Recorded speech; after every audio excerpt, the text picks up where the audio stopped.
যে শেখ হাসিনা নাকি জুলাইয়ের যে আহত তাদেরকে দেখতে এসে থুতু ছিটিয়েছিলেন এবং তিনি নির্দেশ দিয়েছিলেন যে নো ট্রিটমেন্ট, নো রিলিজ। বছর ঘুরে আবার সেই রক্তাক্ত জুলাই।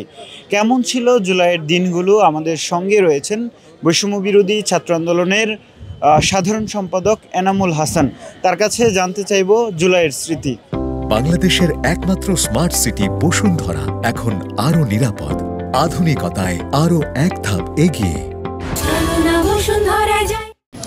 জুলাইয়ের স্মৃতি একই সঙ্গে নৃশংস, মর্মান্তিক। আবার যদি আমরা জুলাইকে সে 36শে জুলাই হিসাবে ধরি তাহলে আবার আনন্দের, কারণ দীর্ঘ 15 বছরের যে ফ্যাসিস্ট রেজিম, সেই ফ্যাসিস্ট রেজিমের পতন হয়েছে এই জুলাইয়ের মধ্য দিয়ে।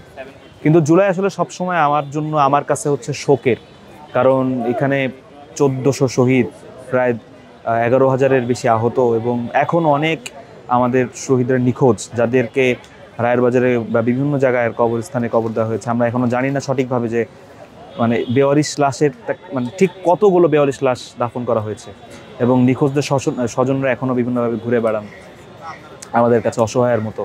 এখনও অসংখ্য শহীদের গেজেট, এখন আমরা গেজেটেড হয়নি, আহতরা গেজেটেড হয়নি, MIS হয়নি। সেই হিসাবে জুলাইয়ের যে ক্ষত, সেই ক্ষত আমরা এখনও পূরণ হয়নি, এবং সেটা পূরণ হবার নয়। এবং আর একটা বিষয় হচ্ছে যে এই জুলাইয়ের রক্তের উপর দিয়ে দাঁড়িয়ে কেবল ক্ষমতা হস্তান্তর এবং ক্ষমতা পরিবর্তনের যেই লিপ্সায় মত্ত আমাদের রাজনৈতিক দলগুলো, সেটা আমাদের জন্য খুবই অ্যালার্মিং।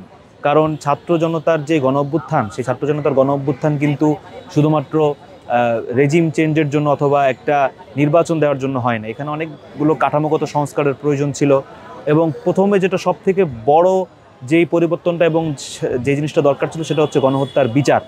এবং আমরা খুবই আশাহত যে গণহত্যার বিচারের প্রক্রিয়া খুবই এটা খুবই আশাব্যঞ্জক নয়, এবং এটা গণহত্যার বিচার চলছে কচ্ছপের গতিতে, যে একটু আগে আমাদের সভাপতি রিফাত রশিদ আমাদের সংবাদ সম্মেলনে বললেন। তো বিচারক প্রক্রিয়া ত্বরান্বিতকরণের জন্য আমাদেরকে প্রেসার গ্রুপ হিসেবে থাকতে হবে, কাজ করতে হবে, এবং যতদিন না পর্যন্ত মৌলিক সংস্কার এবং গণহত্যার বিচার নিশ্চিত না হচ্ছে, ততদিন পর্যন্ত জুলাইয়ের ক্ষত আসলে পূরণ হবে না। এবং জুলাইয়ের স্মৃতির কথা আপনি প্রশ্ন করেছিলেন।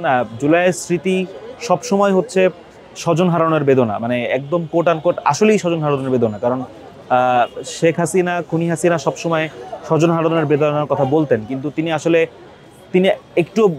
আসলে কতটুকু বুঝতেন বা কতটুকু তিনি ফিল করতেন স্বজন হারানোর বেদনা, সেটা আমরা জানি না। কারণ আমরা দেখবেন যে শহীদ আবু সাঈদ সহ 6 জন যখন শহীদ হয়, তারপরে সে কালো শাড়ি পরে সেই স্বজন হারানোর বেদনার গান গল্প করতে এসেছিলেন। এবং আপনারা জানেন যে আমরা এই যে আস্তে আস্তে বের হচ্ছে এগুলো বিভিন্ন মিডিয়া থেকে, যে শেখ হাসিনা নাকি জুলাইয়ের যে আহত তাদেরকে দেখতে এসে থুতু ছিটিয়েছিলেন, এবং তিনি নির্দেশ দিয়েছিলেন যে নো ট্রিটমেন্ট, নো রিলিজ। তো এই ধরনের ফ্যাসিবাদী কায়দায় আসলে শেখ হাসিনার সরকার, বিগত ফ্যাসিস্ট রেজিম সবসময় চেয়েছে তাদের ক্ষমতাকে অক্ষুণ্ণ করে রাখতে, কিন্তু ছাত্র জনতার গণ-অভ্যুত্থান সেটা হতে দেয় নাই। এবং ছাত্র জনতার গণ-অভ্যুত্থানের মাধ্যমে যে নতুন বাংলাদেশ বিনির্মাণ হয়েছে, সেই নতুন বাংলাদেশে আসলে প্রথমে মৌলিক সংস্কার এবং গণহত্যার বিচার ছাড়া নির্বাচনের আসলে কোনো প্রশ্নই আসে না। For more updates, follow us on Facebook, subscribe our YouTube channel, get the latest update on www.daily-sun.com.